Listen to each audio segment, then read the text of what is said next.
A paz do Senhor.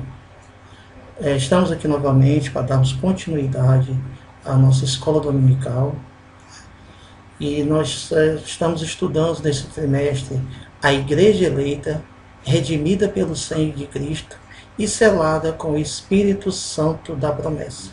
Nosso comentarista é o pastor Douglas Batista e nós estamos na lição de número 4, que ela tem como título A Iluminação Espiritual do Crente. Nós já perguntamos o seguinte: por que o crente precisa ter uma iluminação espiritual?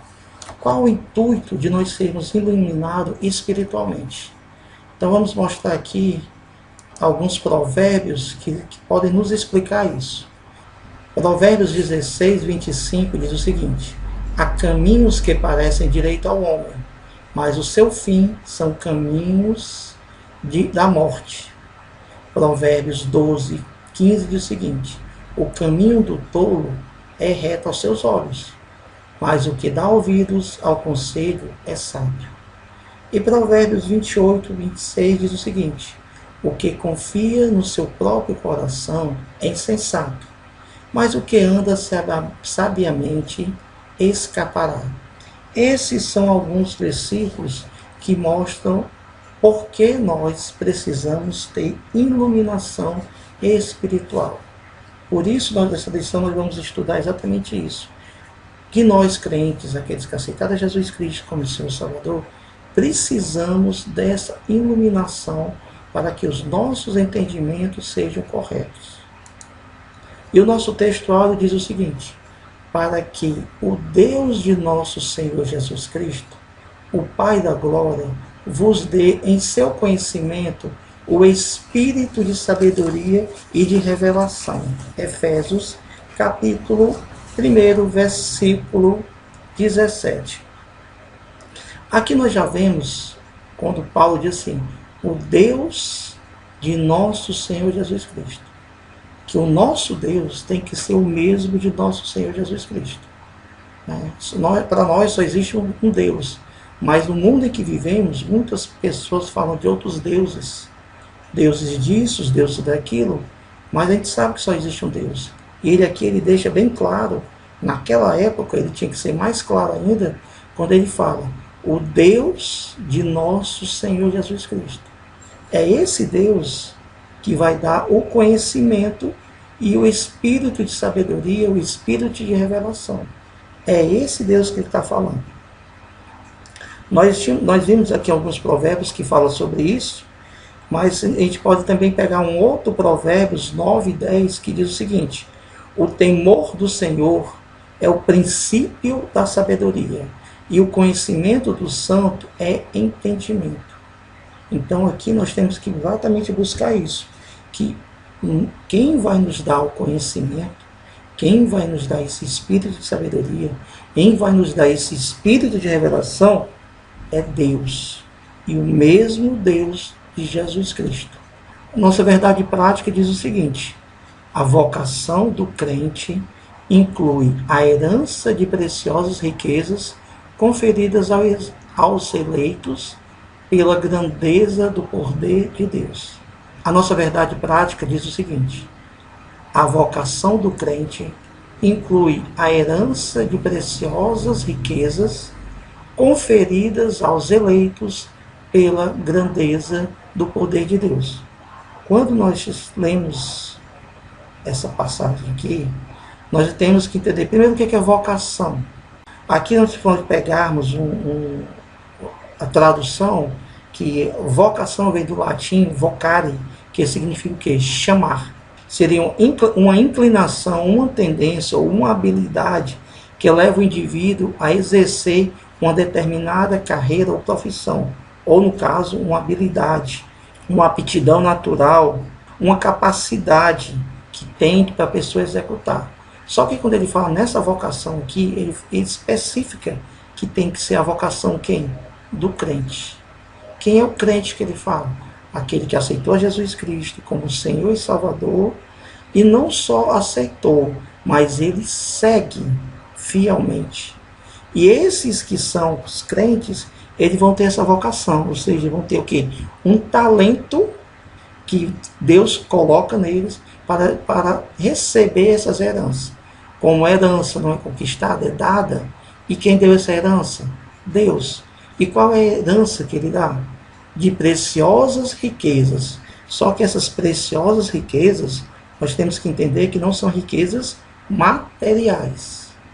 Nós estamos falando no livro de Efésios, e Efésios é bem claro quando fala das preciosas riquezas espirituais. Então nós vamos ter uma herança de riquezas espirituais. E ele falando aqui, conferidas a quem? Aos eleitos. Nós já vimos isso. Aqueles que aceitaram Jesus, aqueles que servem, aqueles que estão se santificando, esperando a vinda de Deus. Estes aí são os eleitos. Aqueles que são predestinados para ir para o céu. Pelo quê? Pela grandeza do poder de Deus. É o poder de Deus, e como ele coloca bem claro aqui, a grandeza desse poder que nos dá exatamente isso, o quê? Essas bênçãos, que nós vamos fazer parte dessa herança. Então, entenda que nós vamos receber algo maravilhoso. É isso que Paulo está tentando explicar nessa lição, nessa passagem. Que nós vamos receber algo tão grande, tão maravilhoso, que se nós pararmos para pensar, é algo tão grande, que só mesmo Deus para fazer isso. Nossa leitura bíblica em classe encontra-se no livro de Efésios, capítulo 1, versículo 15 a 23. Desses versículos, nós vamos destacar alguns. Versículo 16. Não cesso de dar graças a Deus, por vós, lembrando-me de vós nas minhas orações. Nesse versículo, Paulo fala de agradecimento e de intercessão. Ele agradece a Deus, ele está orando pelas outras pessoas. Ele está fazendo ação de graça e, ao mesmo tempo, está fazendo orações intercessórias. Você já parou hoje para agradecer a Deus pelo que Ele fez na sua vida? Quando você vai orar, você ora só por você, pelos seus familiares ou pelas outras pessoas? Por isso que Paulo está falando aqui. Agradecer a Deus e orar pelos outros. O versículo 18, ele fala o seguinte: tendo iluminado os olhos do vosso entendimento, para que saibais qual seja a esperança da sua vocação e quais as riquezas da glória da sua herança. Paulo pede que Deus ilumine o nosso entendimento, para que a gente possa compreender realmente o que são essas riquezas, quais são os benefícios dela e aquele que realmente nos dá essas riquezas.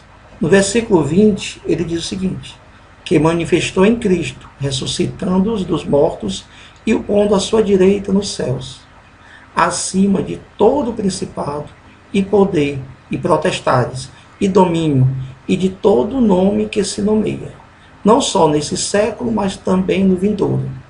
Ele está colocando aqui Jesus, primeiro, que Jesus ressuscitou.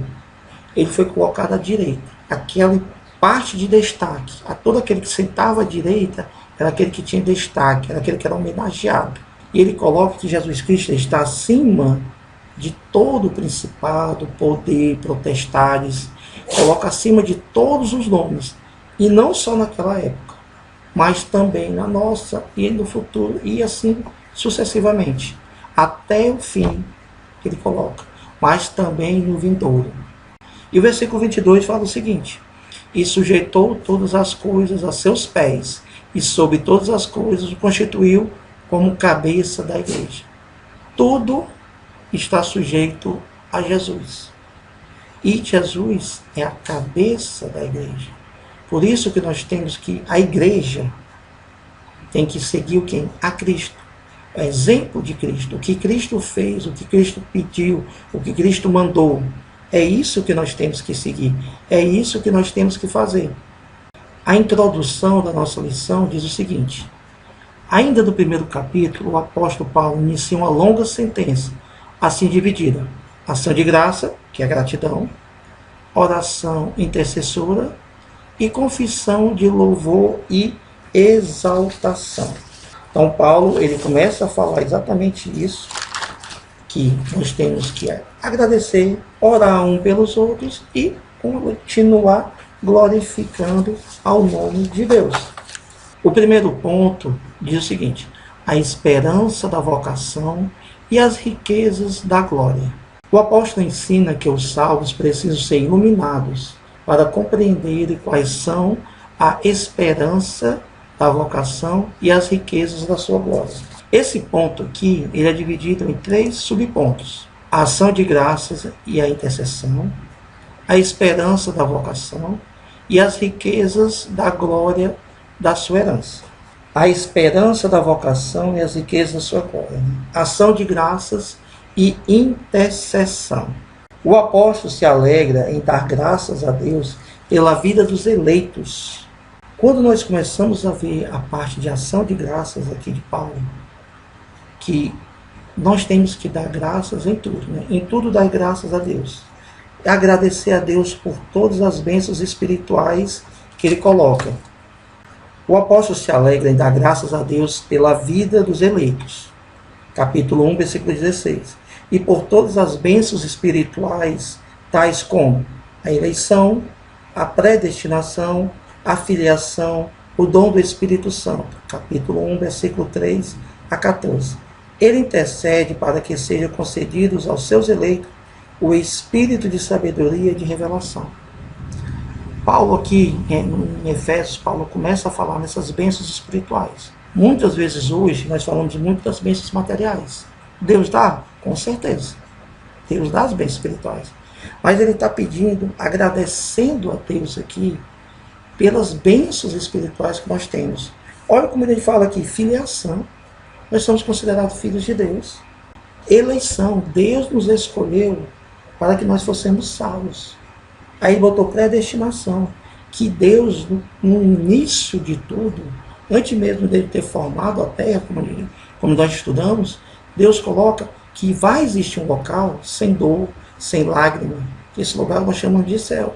E nós vamos para lá. Nós quem? Aqueles que são eleitos. E quem são os eleitos? Aqueles que aceitaram Jesus Cristo como Senhor e Salvador e continuam nos seus caminhos, se santificando e esperando a vinda de Deus. E Paulo agradece a Deus exatamente por isso, que Deus deu essa bênção.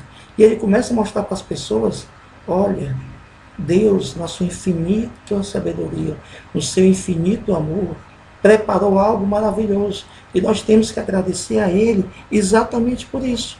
Porque Ele preparou tudo isso para nós, para a sua igreja, para os eleitos. E ele também começa a fazer a oração intercessória. O que é isso? Ele começa a orar pelos outros. Ele agradece a Deus, porque Deus deu tudo isso, e começa exatamente a interceder para aquelas pessoas. Por isso ele rogava para que os crentes recebessem a capacidade de compreender, por meio do Espírito Santo, a esperança da chamada, as riquezas da herança e a grandeza do poder de Deus. Será que você já parou para pensar, ou melhor, nós já paramos para pensar, que nós existimos e que esse Deus que criou tudo isso, ele preparou algo maravilhoso para que nós vamos herdar? Então nós temos que agradecer a Deus por isso e já orar um pelos outros para que as outras pessoas, principalmente aquelas que não conhecem a Deus ainda, possam compreender, entender, aceitar a Cristo e ficar firme até a vinda dele.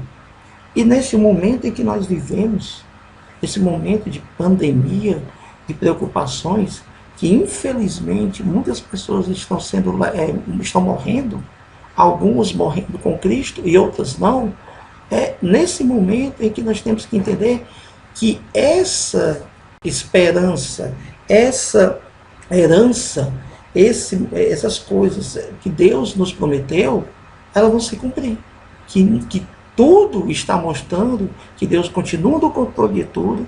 Por isso nós temos que agradecer a Deus pelo que temos, pelas bênçãos que Ele nos vai dar, espirituais, que nós vamos herdar espiritualmente, e orar para que as pessoas não caiam em tristezas, que as pessoas tenham ainda fé, que as pessoas realmente sejam convictas que Deus ainda está no controle.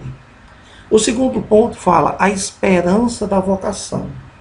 Aí Paulo diz o seguinte: em sua petição a Deus, Paulo intercede para que o Espírito Santo ilumine os crentes a fim de saber qual seja a esperança da sua vocação. Nós vimos aqui o que seria vocação, que a vocação seria aquela habilidade ou aquela capacidade que Deus nos dá de entender que nós fomos chamados. O nome é exatamente isso aí, que vocação é exatamente isso. Nós fomos chamados e temos a tendência de receber essa herança. Por isso que ele pede que nós temos que ter esperança. Que no pior momento que nós estejamos vivendo, essa esperança não pode morrer. Essa esperança ela tem que ser viva. Essa esperança ela tem que ser exatamente aquilo que move o crente e que nós temos que ter a certeza que vai ser cumprida. E quando ele fala essa esperança, ele coloca de três formas, né? Podemos dizer de tal esperança divide-se em pelo menos três aspectos. No passado, quando Deus chamou pessoas do passado, que está em 2 Timóteo, capítulo 1, versículo 9, ou seja, uma chamada em que ele teve a iniciativa por meio da eleição em Cristo, do qual fazemos parte. Então, quando Deus nos chamou no passado, a primeira coisa, a iniciativa foi de Deus. Foi Deus que teve a iniciativa de criar o homem, foi Deus que teve a iniciativa da salvação, apesar do homem ter pecado, mas é Deus que teve essa iniciativa de salvar o homem, preparar um local para que o homem possa ir. Então, no passado, ele nos chamou. Isso serve só no passado? Não. Também no presente. A chamada abrange serviço de santificação no presente. Filipenses capítulo 3, versículo 14. Hoje, a igreja tem que ser o quê? Uma igreja santa. Nós temos que buscar o quê? A santificação. Nós somos santos porque nós somos separados. Mas nós não estamos livres do pecado, porque o pecado está ao nosso redor. Mas com a graça de Deus, nós temos que nos santificar. E a santificação é um processo. E um processo não é de uma hora para outra. É como se dizem, cada dia eu estou mais santo do que o outro. Hoje eu tenho que estar mais santo do que ontem. E amanhã mais santo do que hoje. É um processo gradativo. Que eu vou cada dia se tornando mais próximo de Deus através da santificação. Isto é achar-se irrepreensível, viver em comunhão e andar de modo digno perante o Senhor. E no futuro, fala do que? A participação gloriosa. De quê? Das bênçãos do futuro. Que compreende a vida eterna, a esperança de conhecer a Deus face a face. Você já parou para pensar assim? Quando você estiver no céu, que você vai ver Deus face a face. Você vai conversar com Jesus Cristo. Você vai conversar com os santos das outras épocas. Lá não vai ter dor, lá não vai ter choro, lá não vai ter lágrimas, lá não vai ter nada desses problemas. E nós vamos ter o quê? Com a vida eterna. Será que nós já paramos para pensar nisso? Quão glorioso é essas bênçãos que Deus nos dá? E o terceiro ponto vai falar o quê? As riquezas da glória da sua esperança. Na oração, o apóstolo pede para que os crentes entendessem as riquezas da glória da sua herança. Capítulo 1, versículo 18. A expressão sua herança enfatiza que Deus deu aos seus eleitos. Ou seja, quem deu? Deus. A quem? Aos eleitos. Quem são os eleitos? Aqueles que aceitaram Jesus Cristo como Senhor e Salvador, que permanecem firmes, que estão se santificando e esperando a sua vinda. Já o termo riquezas refere-se às maravilhosas bênçãos que acompanham o plano da salvação. Deus fez o plano da salvação. E quando ele fez o plano da salvação, ele mostrou as riquezas que nós teríamos. as bênçãos espirituais que nós teríamos. Aí Paulo já fala das bênçãos espirituais, que seria o quê? O perdão dos pecados. Não importa aquilo que nós fizemos, se no nosso coração nós nos arrependermos, realmente nos arrependermos, de forma sincera, Deus vai nos perdoar. Ele nos perdoa, Ele nos outra bênção, a adoção de filhos. São uma das bênçãos, a eleição, a predestinação, convívio que a gente vai ter com Deus, e serão desfrutados tudo o que? No porvir. Quando é que vai vir tudo isso? A data nós não sabemos. Nós sabemos que vai vir. Como, por exemplo, veremos a Deus e a Cristo, adoramos e iremos o adorar. Apocalipse fala do arrebatamento. Apocalipse fala da Nova Jerusalém, que um local sem dor, sem doenças. Tudo isso é o que? O porvir. E esse porvir, nós não sabemos quando. Nós só sabemos que ele vai vir realmente. Então os salvos tomarão posse da sua herança, preparada desde a fundação do mundo. Mateus capítulo 25, versículo 34. A síntese desse tópico diz o seguinte: os santos devem louvar a Deus pela eleição e ser iluminados para conhecer a esperança do chamado e as riquezas que fazem parte da nossa herança. O segundo ponto diz o seguinte: a sobreexcelente grandeza e força do poder divino. O poder divino é imensurável. O que é isso? Ele não pode ser medido. O nosso Deus tem um poder que a gente não pode medir. Por isso que ele é imensurável. E nada pode detê-lo. Em sua carta, Paulo se esmera. O que é isso? Ele tenta ser minucioso, com precisão, no esforço de traduzir a grandiosidade e a eficácia desse poder, que opera em favor o quê? Dos crentes. Paulo tenta demonstrar de uma maneira mais precisa possível que poder é esse e qual o objetivo que Deus quer. E nesse segundo ponto ele se divide em dois subpontos: a sobreexcelente grandeza do poder, seu poder, no caso o poder de Deus, e a força do poder divino. O apóstolo orou para que os salvos pudessem entender a sobreexcelente grandeza do poder de Deus. Aquele poder que é o quê? Que não pode ser medido. Perceba que a palavra sobreexcelente é traduzida no grego para, de uma forma de adjetivo, significa extraordinário. Já a expressão seguinte, grandeza, objetivo é enaltecer a magnitude do poder de Deus. O que é que Paulo está querendo falar quando ele fala sobreexcelente? Que o nosso Deus, o poder dele é grandioso. Quando nós lemos a Bíblia, que diz que pela sua palavra foram feitas as coisas, ele disse: haja luz, e a luz foi feita. Ele disse: haja água, fez os animais, fez a floresta, fez o ser humano. Tudo isso pelo poder da sua palavra. Quando nós continuamos lendo a Bíblia, que ele abre o mar vermelho, ele para o sol, para que Josué possa vencer a guerra, que ele derruba as muralhas de Jericó, que até aquele momento era uma cidade intransponível.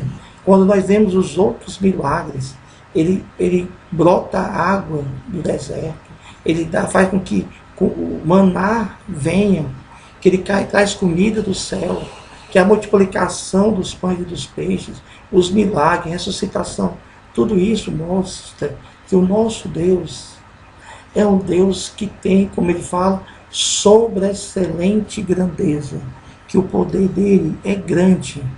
Então, se nós pararmos para pensar nisso, nós vivemos num momento de pandemia.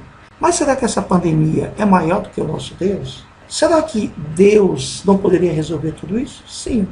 E por que ele não resolveu? Porque ele tem um propósito em tudo. Tudo Deus tem um propósito. Deus não faz nada por acaso. O nosso Deus é um Deus com propósito, é um Deus sábio. Ele já sabia que em 2020 essa pandemia viria. Ele já sabia que as pessoas ficariam doentes. Ele já sabia que pessoas voltariam para ele. Querendo ou não, por mais difícil que seja esse momento que nós estamos passando, mas tem muita gente que estava afastada dos caminhos do Senhor e está voltando para Ele, porque sabe que só Deus é que pode nos dar força nesse momento. Diz que Deus, que a paz de Deus, ela transcende o entendimento. Ou seja, o pior que nós estejamos vivendo no momento, nós temos paz. Porque a nossa paz não vem do momento. A nossa paz vem de Deus. O segundo ponto fala o seguinte: a força do poder divino. O apóstolo, que faz uso de 3 vocábulos: a palavra operação, que significa que eficácia, sinaliza a ideia do poder em atividades. A segunda expressão, força, vem do termo latim kratos, que traz a ideia de intensidade. E, finalmente, o poder inerente de Deus. A associação desses conceitos revela o poder potencial de Deus, que, inerente à sua natureza divina, opera em favor dos que creem. Então, quando a gente fala aqui de poder de Deus, a força do poder de Deus, né? Essa força, e Paulo nos mostra como é que tem essa força. Ele mostra que, 1, a ressurreição de Cristo. 2, a ascensão à direita de Deus no céu. E 3, a sua elevação acima de todo domínio. Então, Deus mostra a sua força quando o quê? Quando Jesus Cristo ressuscita. Ele ressuscitou, ele é colocado à direita, e o nome dele está acima de todos os nomes. Quando nós queremos saber qual a força do poder de Deus, as 10 pragas do Egito. Cada praga, ela tinha o objetivo de falar aos judeus e aos egípcios que os deuses do Egito não tinham força, que eram deuses falsos. Cada uma das pragas estava derrubando um deus do Egito. Inclusive, como o próprio faraó se considerava um deus, a última praga, que foi exatamente os primogênitos, com a morte do filho do faraó, mostrando que Deus está acima de qualquer um que se chama Deus. A força do seu poder divino. E aqui Paulo coloca com a ressurreição de Jesus Cristo, que já tinha sido dito como seria. Ao terceiro dia, tudo aquilo que Jesus Cristo passou, Deus já havia falado como aconteceria. E aconteceu como ele falou. A ascensão dele, sendo colocada à direita, que era um local de destaque, era um local realmente de ascensão. E ele tem o poder sobre todas as coisas. O nome dele estava acima de todas as coisas. A síntese desse tópico diz o seguinte: o poder de Deus é extraordinário e supera todo e qualquer outro poder. Esse maravilhoso poder opera no interesse de salvar a humanidade caída. Nós pecamos, nós nos afastamos de Deus, mas Deus, no seu infinito amor, na sua infinita misericórdia, no seu grandiosíssimo poder, no seu infinito poder, fez um plano de salvação para que nós, que éramos caídos, aceitássemos a Jesus Cristo como Senhor e Salvador, tivéssemos nossos pecados perdoados, poderíamos ter uma vida de santidade a Ele, para que nós possamos herdar o quê? A vida eterna com Ele. Terceiro ponto, Cristo, nosso exemplo de exaltação. De quê? De engrandecimento, de engrandecer. Neste ponto, veremos 3 aspectos da exaltação de Cristo, que atende à grandiosidade do poder de Deus, disponível também a quem? Aos crentes. Quando a gente fala aqui de grandiosidade do poder de Deus, você já imaginou para pensar que o nosso planeta ele está a uma distância correta do Sol? Se ele fosse mais próximo do Sol, não existiria vida, porque nós seríamos queimados. Se ele estivesse mais longe, não haveria vida, porque nós seríamos congelados. Mas ele está na distância certa do Sol. Ele recebe luminosidade. Nós temos uma camada da atmosfera de gás que nos protege de alguns raios ultravioleta. Nós temos o nosso ar, nós temos um sistema, no caso assim, de troca de oxigênio, quando você respira o oxigênio, quando você expele o gás carbônico. nós temos a vida marinha, a vida terrestre, tudo aquilo com uma complexidade tão grande que só um poder grandiosíssimo podia fazer isso. Por isso que o nosso Deus é tão grandioso. Quando nós olhamos para as estrelas, quando você olha para o mar, que o mar só vai até ali, ele não passa daquele limite. Quando nós vemos as estações do ano, quando o céu, o sol, tudo isso mostra o que? A grandeza de Deus. E esse terceiro ponto aqui, ele é dividido em 3 subpontos que falam: Cristo, as primícias dos que dormem, Cristo elevado à direita de Deus e Cristo exaltado de sobremaneira. Nesse ponto veremos 3 aspectos de exaltação de Cristo. Então, quando o primeiro ponto fala Cristo, as primícias do que dormem. O que seriam as primícias? Seria o primeiro, né? Paulo enfatiza no que o poder de Deus se manifestou em Cristo ressuscitado dos mortos. Mas quando nós falamos assim, Cristo foi o primeiro a ser ressuscitado? Não. Se você pegar a Bíblia, o próprio Cristo ressuscitou. Vamos pegar um exemplo só de Lázaro. Lázaro já estava morto há 4 dias e Cristo ressuscitou. Então, por que dizer que Cristo é a primícia? Nós vemos outros personagens na Bíblia que foram ressuscitados. Mas todos esses que foram ressuscitados morreram novamente. Cristo é o único que ressuscitou e teve o corpo transformado. Ele não morreu de novo. Por isso que Cristo é a primícia dos que dormem. Ele está dizendo que os que dormem, no caso aqui, os que morreram em Cristo, ressuscitarão e terão que um corpo transformado, e esse corpo transformado não morrerá novamente. Esse corpo transformado é aquilo que nós vamos chamar, que vai acontecer com a igreja. Toda a igreja vai passar aqueles que morrerem com Cristo. Logicamente, se você pegar o livro de Tessalonicenses, e lá vai ter falado das primícias do que dormem, que os mortos ressuscitarão primeiro, e depois nós teremos arrebatados e teremos o corpo transformado. Então nós vemos que isto está falando exatamente que Cristo está nos mostrando o que vai acontecer. Ele foi a primícia dos que dormem. Aqueles que morreram com Cristo desde todas as eras até agora, até a segunda vinda dele, vão o quê? Ressuscitar. O Novo Testamento descreve a ressurreição de Cristo como a obra do poder de Deus, né? No caso Deus Pai. Ao ressurgir dentre os mortos, Cristo foi feito as primícias do que dormem. 1 Coríntios, capítulo 15, versículo 20 a 22. Sendo assim a ressurreição de Cristo a garantia que seremos ressuscitados. 1 Tessalonicenses, capítulo 4, versículo 14. Quando Cristo ressuscitou, e isso que nós temos que crer, que isto é a nossa garantia. Por quê? Porque eu e você vamos também ser ressuscitados. Pelo quê? Pelo poder de Deus. O mesmo poder que ressuscitou a Cristo está disponível também aos salvos. Se nós temos Cristo, se nós morrermos com Cristo, com certeza nós teremos nossos corpos ressuscitados e transformados.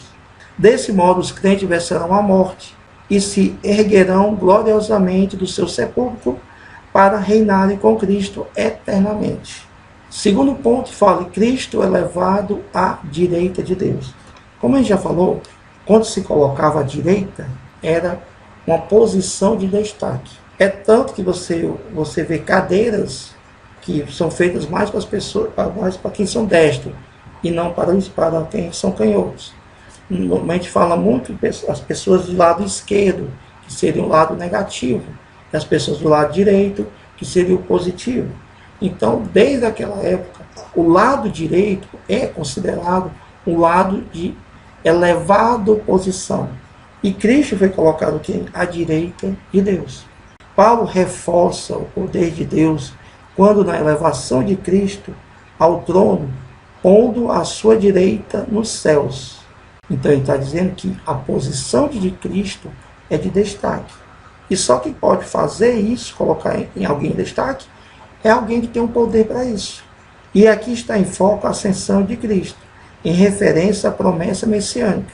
O grau de exaltação para uma posição de honra e autoridade indica o completo triunfo de Cristo sobre o pecado e as forças do mal.